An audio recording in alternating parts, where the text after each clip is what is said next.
Greetings, everyone. My name is Angie Paccione. I'm the Executive Director of the Colorado Department of Higher Education, and I am excited to be with you in this virtual commencement. Want to first start off by saying congratulations to all the graduates, their friends, their family, and everyone who contributed to making this day possible for the graduate.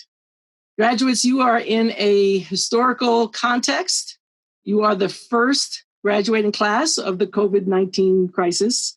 Of course, that won't be the only thing that you remember of this time. I hope that you have created many memories with your friends and family throughout this whole course of study.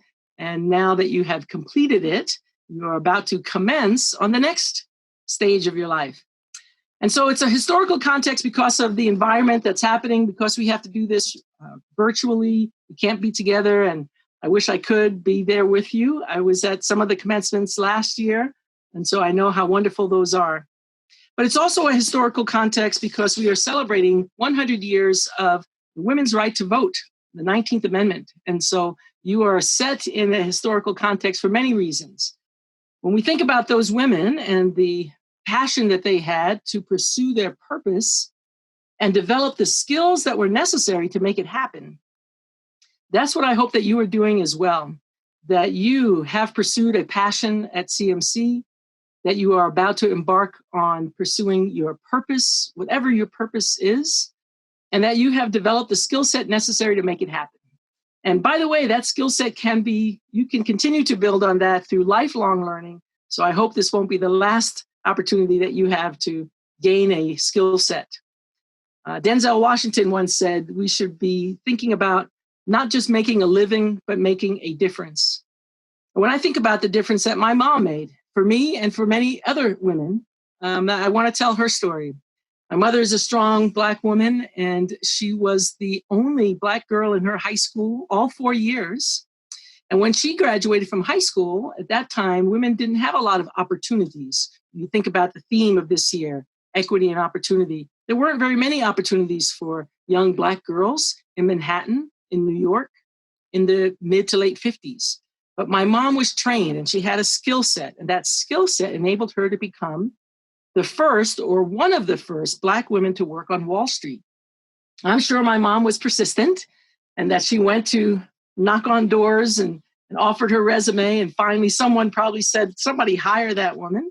But at that time, even though she was able to be hired as the first Black woman, she still had to work in the back office as a legal secretary. But she persevered, she developed, and when she finished her career, she was not just in the front office, but she was the secretary for one of the top attorneys in all of Manhattan. And so you never know where your course of study and where your path is going to take, but if you're persistent and if you have passion and if you know that you are pursuing your purpose, then just like those suffragettes, just like the women who brought us the 19th Amendment, you too will be able to make a difference. My mom set an example, not just for the girls in her class and the girls in the Bronx, but also for me.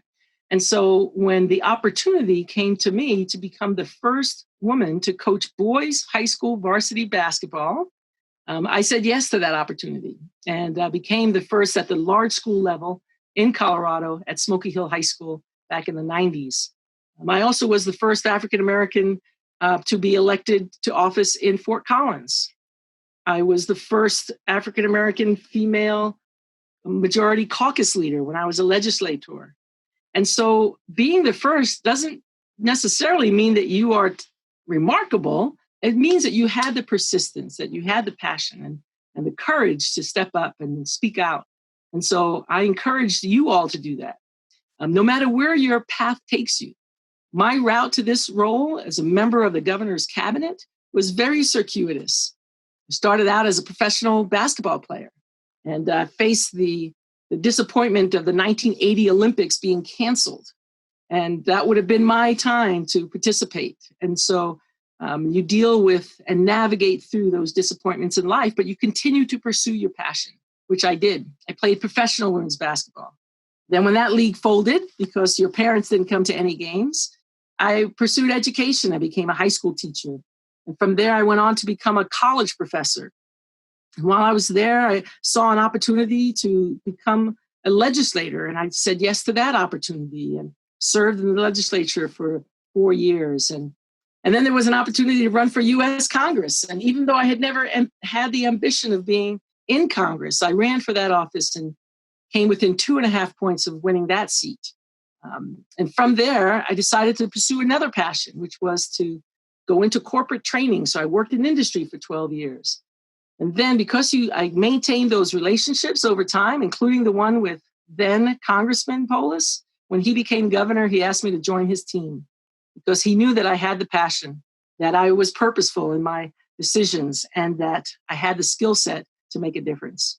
And so now, as you commence your next phase of life, that's my encouragement to you. Be persistent, pursue your passion, pursue your purpose, continue to develop your skill set, and make a difference. So congratulations to all of you today, and you are forever an Eagle. Go Eagles. Congratulations and best wishes for continued success.